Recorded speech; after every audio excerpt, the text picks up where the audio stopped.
Hello guys, welcome back to our channel safety by Shafqat. ठीक है।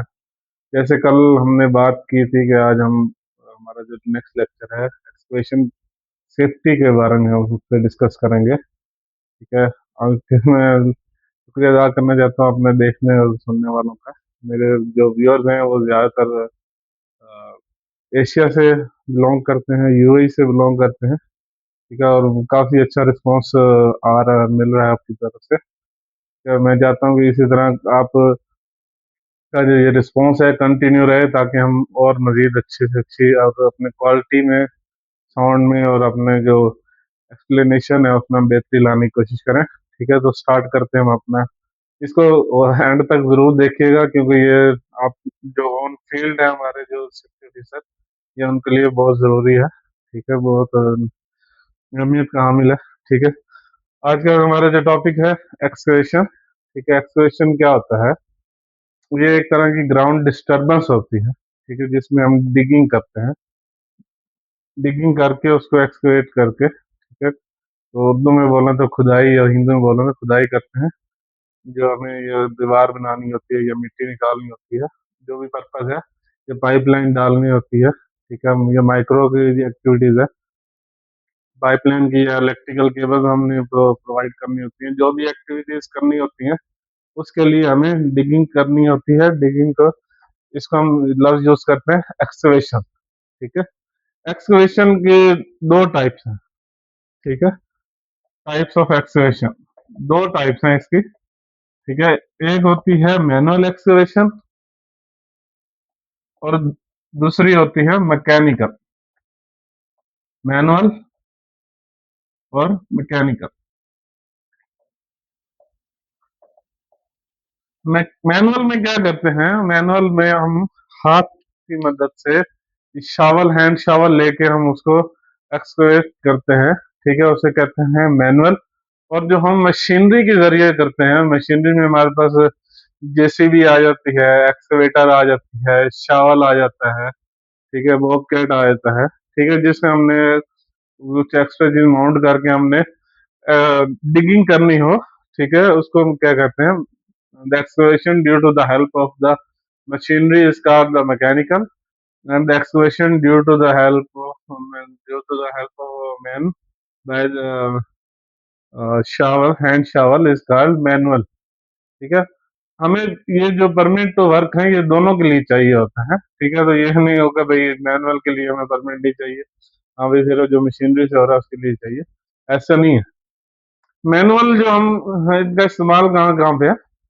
Manual excavation हम वहाँ यूज करते हैं जब भी कोई प्रोजेक्ट स्टार्ट करने लगते हैं हम।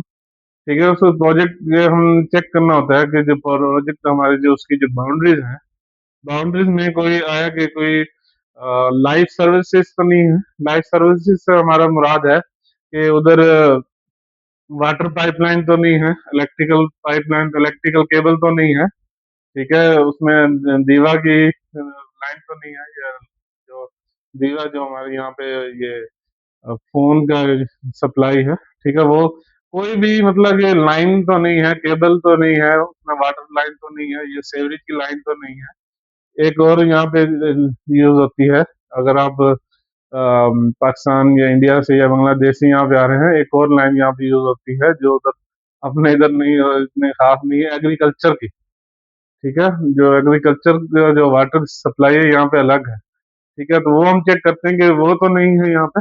ठीक है, तो उसको चेक करने के लिए मैनुअली करना पड़ता है, उसकी ट्रेंच बनाने बनानी होती है। ठीक है, जो बाकी जो है वो मैकेनिकल है। जब हम शोरिंग कर देते हैं उसके बाद हम मैकेनिकल एक्सकवेट करते हैं। ठीक है, तो जो हमें जिस पर्पज के लिए हम एक्सकवेशन कर रहे हैं वो हम उसके लिए उसको मैकेनिकल हम एक्सकवेशन में आ जाते हैं। अब मेन चीज है, हम इसके देखेंगे हैजर्ड्स क्या क्या है। Hazards of mechanic, hazards of excavation.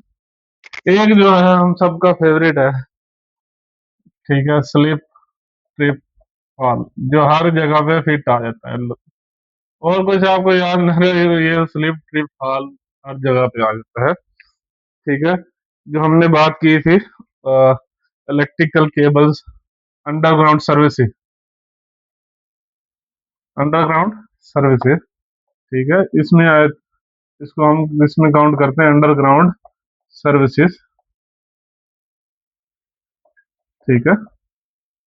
देखिए मैं आपको ऐसे ऐसे एक्सप्लेन करूंगा आराम आराम से, ठीक है, दूसरों की तरह नहीं कि भाई जल्दी जल्दी, जो ऐसे ऐसे एक्सप्लेन करेंगे ताकि आपको भी समझ आए।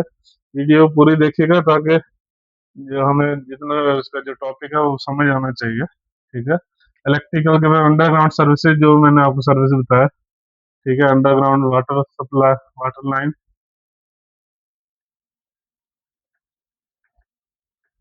ठीक है। उसके बाद, ठीक है, सॉइल कोलैप्स हो सकता है, उसकी जो जब उसकी एक्सकवेशन होती है उसकी जो साइडों पे जो सॉइल है, अगर लूज सॉइल है तो सॉइल कोलैप्स हो सकती है, ठीक है। उसके बाद पुअर वेदर कंडीशन, ये भी हम तकरीबन सब में ही लगा सकते हैं, स्लिप ट्रिप फॉल की तरह ये भी हम सब में ही लगा सकते हैं, ऑलराउंडर है ये हैजर्ड, पुअर वेदर कंडीशन, ठीक है। उसके बाद पुअर लाइटिंग,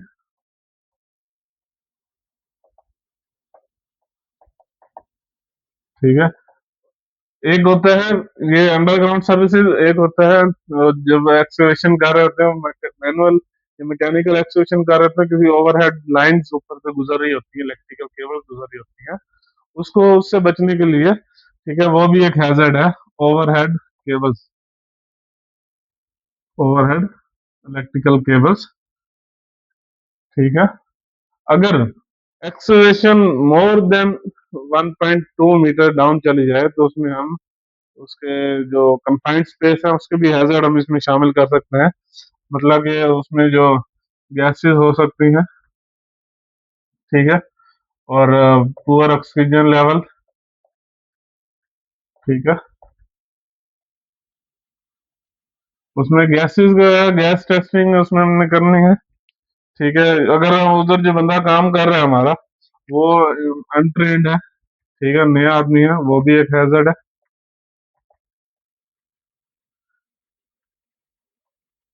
ठीक है। लाइटिंग है, इलेक्ट्रिकल इलेक्ट्रिकल इक्विपमेंट है, वो भी एक हैजर्ड है, ठीक है। हॉट वर्क जो हम उसमें करते हैं, जो हॉट वर्क, वो भी एक हैजर्ड है उसमें, ठीक है।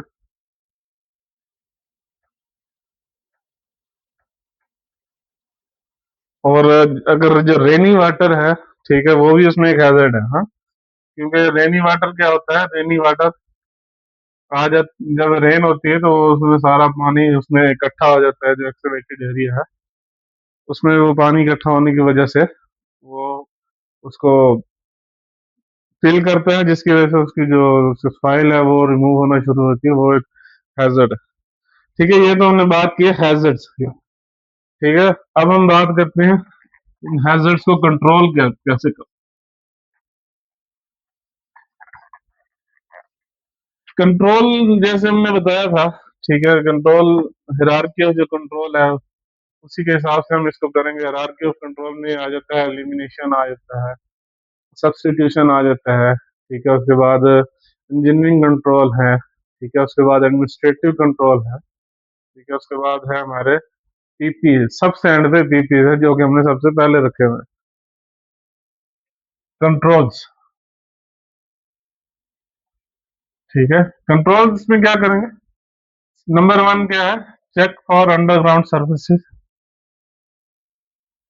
अंडरग्राउंड सर्विसेज,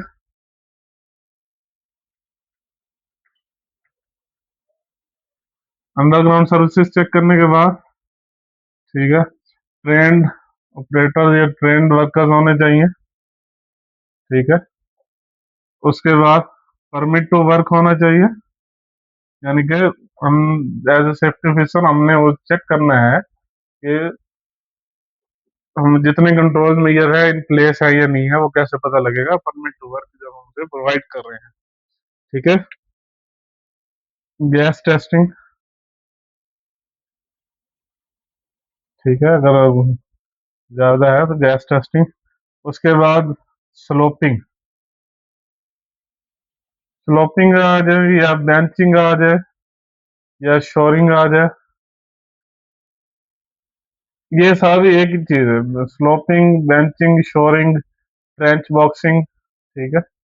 जिसमें हम ये क्या होता है, या तो इस तरह का स्लोप बना दो, ठीक है, या इस तरह का बेंचिंग कर लो, ठीक है, ये जो इस तरह का, या क्या है ट्रेंच बॉक्स बना दें, यानी कि ये दोनों जगह उसको आपस में इस तरह करके सपोर्ट देनी है, ताकि यहाँ पे जो भी काम करना है वो कर सकता है, ठीक है। ये उसका जो सॉइल कोलैप्स होने से बचाने के लिए उसको हम ये यूज करेंगे, ठीक है।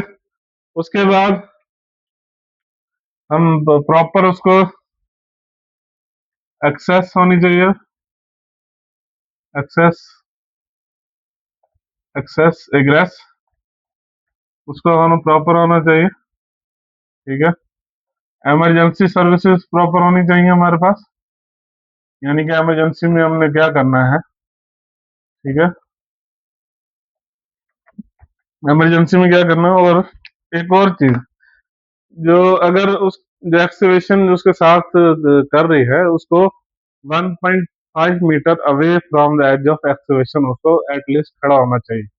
और जो हम एक्सकवेशन जो सॉइल है, एक्सकेवेटेड सॉइल है, वो हम निकाल के उसका भी मिनिमम जो डिस्टेंस है वो भी 1.5 metre away from the excavated edges, ठीक है।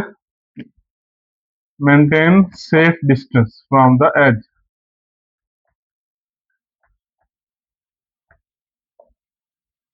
ये बहुत जरूरी है, ठीक है। बाद का क्या होता है कि एज के नजदीक एक्सकवेटर लगा हुआ है, ठीक है, सॉइल कोलैप्स हुआ, एक्सकवेटर के वो सॉइल जो अंदर वर्कर काम कर रहे हैं वो जो फेटेलिटी रेट है उनका 100% हो जाएगा, ठीक है। और एक्सकवेटर भी गया, उसका ऑपरेटर भी गया, उसका जो रिगर है, स्लिंगर जो भी है वो भी साथ गया, ठीक है। तो हम छोटी सी एहतियात से हम एक ना बड़ा एक जो एक्सीडेंट होने से हम उसको प्रिवेंट कर सकते हैं, ठीक है। और also maintain safe distance from the overhead cables, ठीक है, वो भी मिनिमम जो है 1.5 मीटर जो है हमने उसको मिनिमम जो डिस्टेंस है वो मेंटेन रखना है, ठीक है, ताकि किसी भी प्रॉब्लम होने की सूरत में वो ना हो, ठीक है। जो एनओसी जो हमने लेने हैं, ठीक है, जो वहाँ पे सर्विस उनके एनओसी चाहिए हमें, ठीक है। ये काफी हद तक। और फिर हाँ हमारा जो last but not the list, PPEs, last and में जो है वो दीदी मैंने भी एंड में रखा है इसको। वैसे भी इंजीनियरिंग को ये जो हमारे हिरार्की ऑफ कंट्रोल में एंड पे आते हैं, ठीक है, तो ये इसको मैंने इसलिए एंड पे रखा है। पीपीईज पर्सनल प्रोटेक्टिव इक्विपमेंट, जो लाजमी एक्सकेवेटर में जो एक्सकेवेटेड एरिया में जो भी काम करने जाएगा। हाँ, एक और भी चीज, बैरिगेशन, एरिया बैरिगेशन, सॉरी, एरिया बैरिगेशन, ये भी बहुत जरूरी है, ठीक है। एरिया बैरिगेशन यानी जिस एरिया में काम कर रहे हैं वो एरिया लाजमी बैरिकेड किया हो, ठीक है। ये हमारे कंट्रोल्स हैं, ठीक है। पहले हमने एजेड पढ़े, एक्सकेवेटर एक्सकेवेशन की हमने डेफिनेशन पढ़ी, उसकी टाइप पढ़ी है हमने, हैजर्ड्स पढ़े हैं हमने, और उसके बाद उसके कंट्रोल मेजर्स पढ़े, ठीक है। ये हमारा एक्सकेवेशन का टॉपिक कंप्लीट हुआ, हो गया। उम्मीद है आपको पसंद आया होगा, ठीक है, समझ भी आया होगा। अगर आपको कुछ परेशानी है इसमें या कुछ समझ नहीं आ रहा है इसमें, तो आप काइंडली मुझे कमेंट करें, ठीक है। और कुछ आपकी तरफ से सजेशन है वो लाजमी दीजिएगा, ताकि हमें आसानी हो कि हमारा जो कंटेंट है उसको हम और कैसे मेंटेन करेंगे, ठीक है। जो हमारे जो कंटेंट में जो गलतियां हैं, जो मिस्टेक्स हैं, उनको हम कैसे सही करेंगे, ये आपकी तरफ से मुझे इंतजार रहेगा। Thank you so much. हाँ, लेकिन लाइक, सब्सक्राइब और शेयर लाजमी करिएगा, और बेल आइकन लाजमी दबाइएगा। थैंक यू सो मच, मिलते हैं अगली वीडियो।